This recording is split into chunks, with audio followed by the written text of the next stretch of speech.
Hi friends, I am Aruna. Today our topic is standard hydrogen electrode or normal hydrogen electrode. ఈ standard hydrogen ఎలక్ట్రోడ్నే she అని చెప్పుకుంటాము. So దీన్ని reference electrode అని కూడా చెప్తాము. So ఎందుకని దీన్ని రిఫరెన్స్ ఎలక్ట్రోడ్గా తీసుకుంటాము అంటే దీని వాల్యూ 0, ఈ0 value standard electrode potential value అనేది 0గా తీసుకుంటారు. అంటే ఒక టోటల్ సెల్ మొత్తం తీసుకుంటే అంటే ఒక half cell anodic half cell కానీ క్యాథోడిక్ హాఫ్ సెల్ కానీ తీసుకుంటే ఈ 2 హాఫ్ సెల్స్లో ఒక half cell electrode potential value అనేది క్యాలిక్యులేట్ చేయడం అనేది ఇంపాసిబుల్. అది ఎప్పుడు క్యాలిక్యులేట్ చేస్తాము అంటే ఎప్పుడైతే ఎలక్ట్రోడ్ పొటెన్షియల్ వాల్యూ తెలిసిన ఒక ఎలక్ట్రోడ్ని ఇంకొక ఎలక్ట్రోడ్తో కనెక్ట్ చేస్తే మనకి అనదర్ ఎలక్ట్రోడ్ పొటెన్షియల్ వాల్యూ అనేది మనం తెలుసుకోవచ్చు, ఈజీగా మనం క్యాలిక్యులేట్ చేయొచ్చు. సో కాబట్టి ఇక్కడ హైడ్రోజన్ ఎలక్ట్రోడ్ పొటెన్షియల్ వాల్యూ 0. ఇక్కడ ప్రాసెస్లో ఏమవుతుంది అంటే సో ఫస్ట్ గ్లాస్ జాకెట్ అనేది తీసుకుంటాం. ఇదంతా ఒక గ్లాస్ అనమాట. ఒక గ్లాస్ జాకెట్ అనేది తీసుకుంటాము. సో పక్కన ఈ గ్లాస్ జాకెట్ పక్కన చిన్న వాల్వ్ ఉంటుంది. ఇక్కడ ఏమవుతుంది అంటే ఒక హెచ్2 గ్యాస్ని పంప్ చేయడానికి 1 అట్మాస్ఫియరిక్ ప్రెషర్లో హెచ్2 గ్యాస్ని పంప్ చేయడానికి చిన్న వాల్వ్ ఉంటుంది, గ్యాప్ ఉంటుంది. సో ఈ గ్లాస్ జాకెట్ లోపల ఏమవుతుందంటే ఒక ప్లాటినం వైర్ని తీసుకుంటారు. ఈ ప్లాటినం వైర్ని ప్లాటినం ఫాయిల్కి కనెక్ట్ చేస్తారు. ప్లాటినం ఫాయిల్ అంటే ఏం లేదండి, చిన్న ప్లాటినం రేకు అన్నమాట, రేకు. ఆ ప్లాటినం ఫాయిల్కి ఏం చేస్తారు అంటే ప్లాటినం బ్లాక్ అంటే చిన్న పౌడర్, మనకి బూడిద ఉంటుంది కదా, బ్లాక్ కలర్ బూడిద, అలాగనమాట. బ్లాక్ కలర్లో ప్లాటినం బ్లాక్ అనేది ఉంటుంది. ఆ పౌడర్ని ఏం చేస్తారు అంటే ఈ ప్లాటినం ఫాయిల్ మీద కోటింగ్ వేస్తారు. సో ఇదంతా కూడా ఒక ఎలక్ట్రోడ్గా తీసుకుంటారు. ఈ ఎలక్ట్రోడ్ని ఏం చేస్తారంటే ఒక కంటైనర్లో HCl సొల్యూషన్ 1 మోలార్ HCl సొల్యూషన్ని తీసుకొని ఆ కంటైనర్లో ఈ ఎలక్ట్రోడ్ మొత్తం సెటప్ మొత్తాన్ని డిప్ చేస్తారు. అర్థమైందమ్మా? సో ఏమవుతుంది, ఈ ఎలక్ట్రోడ్ని ఈ కంటైనర్లో డిప్ చేసిన వెంటనే ప్రాసెస్ లోపల ఏం జరుగుతుంది ఒకసారి చూద్దాం.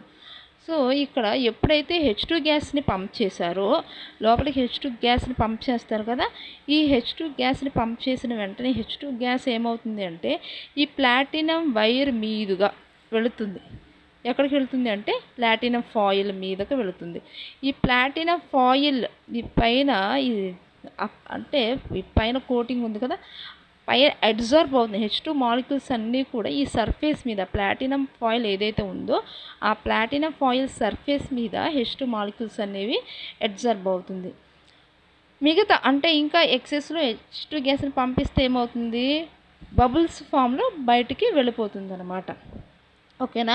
సో ఇక్కడ ప్రాసెస్ అంటే ఏం జరుగుతుంది, లోపల ప్రాసెస్ ఏం జరుగుతుంది అంటే ఎప్పుడైతే ఈ ప్లాటినం ఫాయిల్ మీద H2 మాలిక్యూల్స్ వచ్చి అబ్జర్బ్ అవుతాయో, సర్ఫేస్ మీదకి వచ్చి అబ్జర్బ్ అవుతాయో, వచ్చి ఆగుతాయో, H2 మాలిక్యూల్ ఏం చేస్తుందంటే H+ అయాన్స్ కంటే ఒక ఎలక్ట్రాన్ లాస్ అయిపోయి H+ అయాన్స్గా సొల్యూషన్లోకి వెళ్ళిపోతుంది.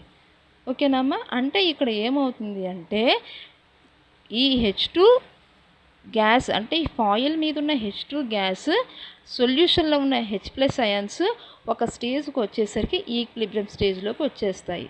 సో ఇక్కడ చూడండి ఒకసారి, hydrogen electrode consist of a platinum foil coated with finally divided platinum black. అదే కదా చెప్తుంది, ప్లాటినం బ్లాక్తో ఇక్కడ కోటింగ్ వేసి ఉంటుంది. It is dipped in 1 molar HCl solution. 1 molar HCl solution కంటైనర్లో డిప్ చేస్తాము. So she can act as either an anode or cathode. అంటే యానోడ్గా ఇక్కడ యాక్ట్ చేస్తుంది, క్యాథోడ్గా కూడా యాక్ట్ చేస్తుంది. అంటే ఏ విధంగా యానోడ్గా యాక్ట్ చేస్తుందో ఒకసారి చూద్దాము. సో ఒక పర్టికులర్ కండిషన్కి వచ్చేసరికి H2 గ్యాస్ అంటే ప్లాటినం ఫాయిల్ మీద ఉన్న ప్లాటినం ఫాయిల్ సర్ఫేస్ మీద ఉన్న H2 మాలిక్యూల్స్, అలాగే కంటైనర్లో H+ అయాన్స్ ఉంటాయి కదా, HCl అంటే H+Cl-. ఈ H+ అయాన్స్ ఈ ప్లాటినం ఫాయిల్ మీద ఉన్న H2 గ్యాస్ మాలిక్యూల్స్ రెండు కూడా ఒక్కరొక స్టేజ్కి వచ్చేసరికి ఈక్విలిబ్రియం స్టేజ్లోకి వచ్చేస్తాయి. సో ఇక్కడ ఏ విధంగా ఈ హైడ్రోజన్ ఎలక్ట్రోడ్ అనేది ఏ విధంగా యానోడ్గా వర్క్ చేస్తుందో చూద్దాము. వెన్ ఎలక్ట్రోడ్ యాక్ట్ యాజ్ యానోడ్గా ఎలా వర్క్ చేస్తుంది? యానోడ్ అంటే ఇక్కడ ఏం జరగాలి? యానోడ్ దగ్గర ఎప్పుడూ కూడా ఆక్సిడేషనే జరుగుతుంది. Oxidation is nothing but loss of electrons.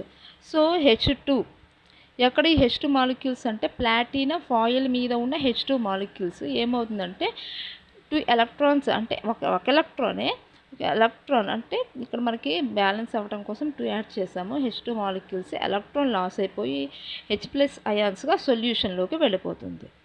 ఓకేనమ్మా. సో దీని సెల్ రిప్రజెంటేషన్ ఎలా చేస్తాము అంటే ప్లాటినం H2 అంటే ఈ H2 మాలిక్యూల్ ఎక్కడ ఉంది? ప్లాటినం ఫాయిల్ సర్ఫేస్ మీద ఉంది కాబట్టి ప్లాటినం H2 ఎక్కడ ఏ అట్మాస్ఫియర్ దగ్గర 1 అట్మాస్ఫియర్ ప్రెషర్ దగ్గర మనం పంప్ చేసాం కాబట్టి H2 స్లాష్ అంటే దీన్ని బౌండరీ అని తీసుకుంటాం కదా, బౌండరీ H మాలిక్యూల్స్ అంటే ఇది ఈ ఎలక్ట్రోడ్ దేంతో కాంటాక్ట్ అయ్యింది? సొల్యూషన్లో ఉన్న HCl సొల్యూషన్లో ఉన్న H+ అయాన్స్తో కాంటాక్ట్లో ఉంది. యాక్వియస్ అంటే aqueous HCl solution. Next when electrode act as cathode ఎప్పుడు క్యాథోడ్గా బిహేవ్ చేస్తుంది అంటే cathode is nothing but gain of electrons. So H+ ions ఎలక్ట్రాన్స్ని తీసుకొని లాస్ అయిపోయిన ఎలక్ట్రాన్స్ని గెయిన్ చేసి H2 గ్యాస్గా మళ్ళీ బబుల్స్ ఫామ్లో బయటికి వెళ్ళిపోతుంది. సో దీని రిప్రజెంటేషన్ ఏంటి అంటే H+ దేంట్లో ఉన్న H+ యాక్వియస్ అంటే సొల్యూషన్లో ఉన్న H+ అయాన్స్ దేంతో కాంటాక్ట్ అయ్యి ఉంటాయి అంటే ఇలా ఈ విధంగా మనం రిప్రజెంటేషన్ అనేది తీసుకుంటాము. ఈ H2 గ్యాస్ అనేది ఎక్కడ ఉంటుంది? ప్లాటినం ఫాయిల్ మీద కదా ఉండేది, సర్ఫేస్ మీద. కాబట్టి ప్లాటినం H2 1 అట్మాస్ఫియరిక్ అనేది రాసుకుంటాం. అంటే సెల్ రిప్రజెంటేషన్ అనేది ఈ విధంగా మనం రిప్రజెంట్ చేస్తాము. సో ఈ టోటల్ ప్రొసీజర్ మొత్తం కూడా స్టాండర్డ్ కండిషన్స్లోనే జరగాలి. అంటే టెంపరేచర్ వచ్చి ఖచ్చితంగా టెంపరేచర్ వచ్చి రూమ్ టెంపరేచర్ 25 డిగ్రీ సెంటిగ్రేడ్ లేదా 298 కెల్విన్ దగ్గర మనం ఈ ప్రాసెస్ని మొత్తం కూడా తీసుకుంటాము. నెక్స్ట్ ప్రెషర్ వచ్చి H2 గ్యాస్ని ఎంత ప్రెషర్తో తీసుకుంటాము, ఎంత ప్రెషర్తో మనం లోపలికి పంప్ చేస్తాము అంటే 1 అట్మాస్ఫియరిక్ ప్రెషర్ లేదా 1 బార్ అంటాం. 1 బార్. అలాగే కాన్సన్ట్రేషన్ వచ్చి 1 molar concentration of H+ ions ఎప్పుడు కూడా 1 మోలార్ కాన్సన్ట్రేషన్ లాగా తీసుకుంటాం అన్నమాట. సో ఇదండి స్టాండర్డ్ హైడ్రోజన్ ఎలక్ట్రోడ్. అంటే ఈ స్టాండర్డ్ హైడ్రోజన్ ఎలక్ట్రోడ్లో మనకి ఎలక్ట్రోడ్ పొటెన్షియల్ వాల్యూ 0 అంటే ఒక ఎలక్ట్రోడ్ పొటెన్షియల్ వాల్యూ మనకి తెలిసిపోయినట్టే. ఒక ఎలక్ట్రోడ్ పొటెన్షియల్ వాల్యూ తెలిసింది అంటే మనకి అంటే టోటల్ సెల్ అంటే సపోజ్ టోటల్ సెల్ అండి, దీని ఒక ఎలక్ట్రోడ్ డిప్ చేసాము. ఇక్కడ హైడ్రోజన్ ఎలక్ట్రోడ్ తీసుకున్నాం అనుకోండి, ఇది HCl అనుకోండి సపోజ్. దీన్ని వోల్టమీటర్తో కనెక్ట్ చేస్తాము. ఓకేనా. సపోజ్ ఇక్కడ జింక్ సల్ఫేట్ తీసుకున్నాము, ఇది జింక్ రాడ్ అనుకోండి, ఇది H2 గ్యాస్ 1 అట్మాస్ఫియర్ ప్రెషర్లో పంపిస్తాము. అంటే ఇది ఒక ఎలక్ట్రోడ్. దీని వాల్యూ మనకి తెలుసు, దీని వాల్యూ E0 0. సో ఇప్పుడు దీని వాల్యూ మనకి ఎలా తెలియాలి అంటే ప్రాసెస్ జరుగుతున్నప్పుడే మనకి ఇక్కడ voltage total E0 cell value వస్తుంది కదా, ఓకేనా. E0 సెల్ వాల్యూ అంటే ఇక్కడ E0 cell is equal to E0 cathode minus E0 anode. అంటే దీని వాల్యూ ఆల్రెడీ తెలుసు. అంటే దీంతో కంపేర్ చేస్తే ఇది ఎలా బిహేవ్ చేస్తుంది? క్యాథోడ్గా బిహేవ్ చేస్తుంది కాబట్టి ఇది 0 తీసుకుంటాం. సపోజ్ 0 తీసుకుంటాము. అంటే టోటల్ దీని వాల్యూ X అనుకోండి సపోజ్, మైనస్ E0 యానోడ్. అంటే ఇక్కడ E0 యానోడ్ వాల్యూ ఏమవ్వాలి? E0 anode is equal to -X. అంటే ఈ విధంగా మనం ఒక cell standard electrode potential value అనేది మనం క్యాలిక్యులేట్ చేయొచ్చు. అంటే ఒక రిఫరెన్స్ ఎలక్ట్రోడ్ తీసుకుంటే మనం అంటే తెలియని మనకి ఏదైతే తెలీదో ఆ ఎలక్ట్రోడ్ పొటెన్షియల్ వాల్యూ అనేది మనం క్యాలిక్యులేట్ చేసుకోవచ్చు. ఓకేనా. సో ఇక్కడ మనకి ఈ హైడ్రోజన్ ఎలక్ట్రోడ్ అంటే హెచ్ టూ గ్యాస్ని పంపిస్తాం కదా, ఇది ఖచ్చితంగా ప్యూర్ ఫామ్లోనే ఉండాలి, ఇంప్యూరిటీస్ ఏమీ ఉండకూడదు. అంటే ఇక్కడ స్టాండర్డ్ హైడ్రోజన్ ఎలక్ట్రోడ్ అనేది చాలా జాగ్రత్తగా మనం టేకప్ చేయాలి. లేదు అంటే ఖచ్చితంగా ఇక్కడ ఈ0 వాల్యూస్ అంటే టోటల్ అంటే మనకి ఎలక్ట్రోడ్ పొటెన్షియల్ వాల్యూ అనేది చేంజెస్ వస్తాయి. సో ఖచ్చితంగా హెచ్2 గ్యాస్ మాలిక్యూల్స్ అనేది ప్యూర్ ఫామ్లోనే ఉండాలి. ఏమాత్రం ఇంప్యూర్ ఫామ్లో అంటే ఏమాత్రం ఇంప్యూరిటీస్ గ్యాస్లో ఇంప్యూరిటీస్ ఏమైనా ఉన్నాయంటే ఖచ్చితంగా మనకి ఇక్కడ ఎలక్ట్రోడ్ పొటెన్షియల్ వాల్యూ అనేది చేంజెస్ వస్తాయి. కాబట్టి దీన్ని జాగ్రత్తగా టేకప్ చేయాలి ఈ ఎలక్ట్రోడ్ని. సో ఇంత జాగ్రత్తగా టేకప్ చేయాలంటే చాలా కష్టం. కాబట్టి మనకి ఇంకొక ఎలక్ట్రోడ్ కూడా మనకి అంటే ఉంటుంది. ఇంకొక ఎలక్ట్రోడ్ అంటే చాలా హ్యాండిల్ చేయడం చాలా కష్టం అవుతుంది కాబట్టి ఇంకొక ఎలక్ట్రోడ్ని తీసుకున్నారు. దాన్నే క్యాలోమెల్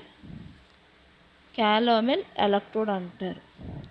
క్యాలోమెల్ ఎలక్ట్రోడ్ అంటే ఈ ప్రెజెంట్ ఎక్స్పెరిమెంట్స్ని ఈ ఎలక్ట్రోడ్ని హ్యాండిల్ చేయడం చాలా ఈజీ. సో ఇక్కడ మెర్క్యూరీ తీసుకుంటాము. సో క్యాలోమెల్ ఎలక్ట్రోడ్ గురించి మనం ముందు డిస్కస్ చేద్దాము. సో ఇది ఫస్ట్ రిఫరెన్స్ ఎలక్ట్రోడ్. దీన్ని హ్యాండిల్ చేయడం కష్టం అవుతుంది కాబట్టి నెక్స్ట్ క్యాలోమెల్ ఎలక్ట్రోడ్ అనేది ఇంట్రడ్యూస్ చేశారు. So thank you students, thank you so much for watching. మీకు ఈ వీడియో నచ్చినట్లయితే లైక్ చేయండి, సబ్స్క్రైబ్ చేయండి. Thank you.